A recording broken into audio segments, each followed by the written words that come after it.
വീട്ടിലും മഞ്ഞുവീഴ്ചയോ? കേൾക്കുമ്പോൾ അത്ഭുതമായി തോന്നിയേക്കാം, എന്നാൽ സംഭവം സത്യമാണ്.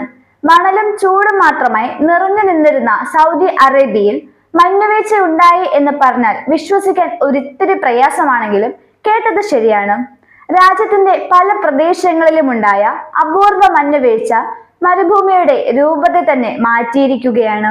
മഞ്ഞുമൂടിയ മലനിരകളും തണുത്ത കാറ്റും സാധാരണ സൗദിയെക്കുറിച്ചുള്ള എല്ലാ ധാരണകളും തകർക്കുന്ന കാഴ്ചയാണ്. 30 വർഷത്തിനിടയിൽ ആദ്യമായാണ് ഈ അപൂർവ പ്രതിഭാസം രൂപപ്പെടുന്നത്.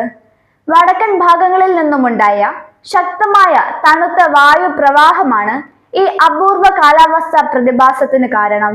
തബൂക്ക്, അൽ ഉല, ഹായിൽ എന്നിവിടങ്ങളിലാണ് ഏറ്റവും കൂടുതൽ മഞ്ഞുവീഴ്ച പ്രകടമായിരിക്കുന്നത്.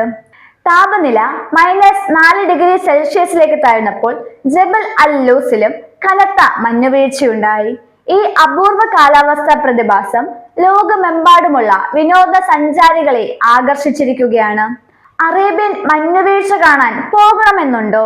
എങ്കിൽ നിങ്ങൾ അറിഞ്ഞിരിക്കേണ്ട ചില കാര്യങ്ങളുണ്ട്. സൗദിയിൽ പല ഇടങ്ങളിലും മഞ്ഞുവീഴ്ച ഉണ്ടാകുന്നുണ്ട്. എന്നാൽ സഞ്ചാരികൾക്ക് പോകാനും ആസ്വദിക്കാനും പറ്റിയ ചില സ്ഥലങ്ങൾ ഇവയാണ്. ജബൽ അൽ ലോസ് എന്ന പ്രദേശത്താണ് ഏറ്റവും കൂടുതൽ മഞ്ഞുവീഴ്ച അനുഭവപ്പെടുന്നത്. ഈ പ്രദേശത്ത് സ്ലെഡ്ജിങ്ങും സ്നോ ബോർഡിങ്ങും ആസ്വദിക്കാനുള്ള സൗകര്യമൊരുക്കിയിട്ടുണ്ട്. അൽ ജാവുക് തുടങ്ങിയ പ്രദേശങ്ങളിലും മഞ്ഞുവീഴ്ച അനുഭവപ്പെടുന്നുണ്ട്. രാജ്യത്തിന്റെ വടക്കൻ അതിർത്തിയിൽ സ്ഥിതി ചെയ്യുന്ന തുറൈഫിൽ ഏറ്റവും തണുത്ത താപനില -12°C ആണ്. ഈ പ്രദേശത്തും മഞ്ഞുവീഴ്ച അനുഭവപ്പെടുന്നു.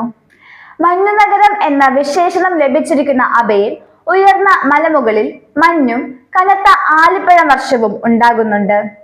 മനോഹരമായ ചിത്രങ്ങൾ എടുക്കാനും സ്നോബോൾ പോലുള്ള വിനോദങ്ങൾക്കും വളരെ മികച്ച ഇടമാണിത്. ഹായിൽ മേഖലയിൽ സ്ഥിതി ചെയ്യുന്ന അജ, സെൽമ എന്ന മലനിരകൾ തീവ്രമായ തണുപ്പ് അനുഭവപ്പെടുന്ന കാലത്ത് വെളുത്ത മലനിരകളായി മാറുന്നതായി അറിയപ്പെടുന്നു. ഈ പ്രദേശങ്ങളിലാണ് മനോഹരമായ മഞ്ഞുവീഴ്ചകൾ കാണാൻ സാധിക്കുന്നത്. മഞ്ഞുവീഴ്ച കാണാൻ ഏറ്റവും അനുയോജ്യമായ സമയം ഡിസംബർ പകുതി മുതൽ ഫെബ്രുവരി വരെയുള്ള കാലയളവിലാണ് സൗദി അറേബ്യയുടെ വടക്കൻ പ്രദേശങ്ങളിൽ മഞ്ഞുവീഴ്ച കാണാനാകുന്നത്. സൗദി അറേബ്യയിലെ മഞ്ഞുവീഴ്ചയുള്ള പ്രദേശങ്ങളിൽ എങ്ങനെ എത്തിച്ചേരാമെന്നും അറിയേണ്ടതുണ്ട്. വിമാനമാർഗം തിരഞ്ഞെടുക്കുന്നവർക്ക് തബൂക്ക് വിമാനത്താവളത്തിലോ അല്ലെങ്കിൽ അൽ ഉല വിമാനത്താവളത്തിലോ എത്താം.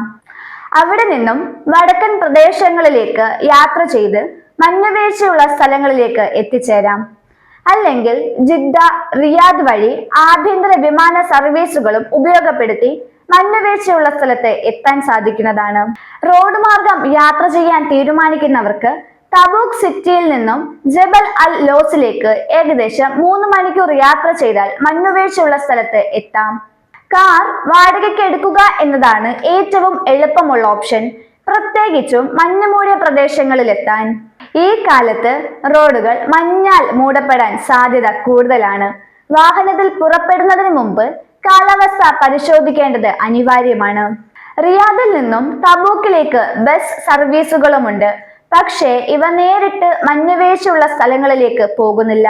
കാർ വാടകയ്ക്കെടുത്ത് യാത്ര ചെയ്യുന്നതായിരിക്കും കൂടുതൽ ഉത്തമം.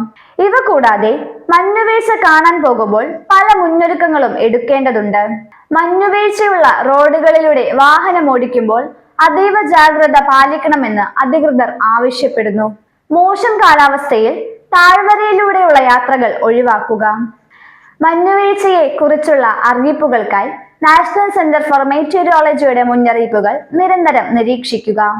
ചില പ്രദേശങ്ങളിൽ താപനില -12°C വരെ താഴാൻ സാധ്യതയുള്ളതിനാൽ കട്ടിയുള്ള വസ്ത്രങ്ങൾ, വാട്ടർ പ്രൂഫ് ബൂട്ടുകൾ എന്നിവ ഉപയോഗിക്കുക.